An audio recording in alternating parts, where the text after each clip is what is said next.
So fast forward a few years, it's the mid 1950s.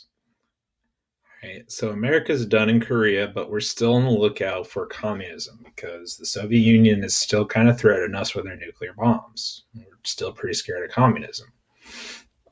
Now, America is going to pick a fight with another up and coming communist country, and that is Cuba.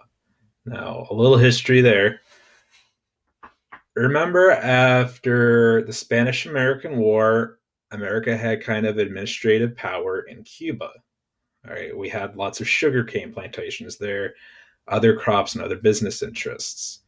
1950s, that hadn't changed. In fact, we had we're propping up a kind of dictator-like president named Fulgencio Batista, and we like him.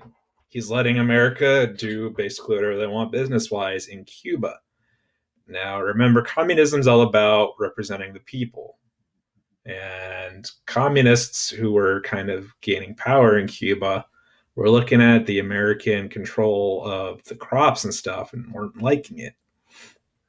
So, late 1950s, a guy named Fidel Castro, known for his beards and love of cigars, he is now leading a revolution against the Batista government. And he succeeds. So by the late 1950s, the Communist Party is in control of Cuba. Now, America is super worried about this because now we have a communist country who is a mere 90 miles away from the southern tip of Florida. And we were shook.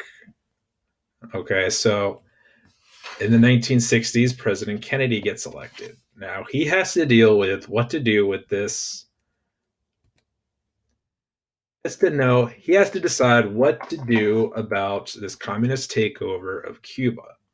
Because remember, every president needs to try to contain communism. And now it had spread to close to our borders. So President Kennedy and the CIA, the Central Intelligence Agency of the United States, come up with a plan to kick that communist leader Castro out. Now, this is going to be called the Bay of Pigs. See, as the communists spread their influence over the country of Cuba, lots of people in Cuba became worried about this new way of doing things. So a lot of them will actually flee toward Florida. And then Florida sees a large boom in Cuban population. Well, President Kennedy uses his CIA guys to try to train them in combat with the intent that once they're trained in combat, they'll go back and assassinate Castro and it'll be all good. So they get trained up. They send the guys back to a beach that will become known as the Bay of Pigs. Now, the problem with this invasion plan was Castro was kind of aware that it was going to happen. So after less than 24 hours of fighting, the guys that Kennedy had sent back to Cuba were rounded up and kind of just put in prison. And this event becomes known as the Bay of Pigs. And all of this managed to do was make Kennedy really look really bad and give a win to the communists. Now, Kennedy is not content with being smacked around by Cuba. He's got other plans.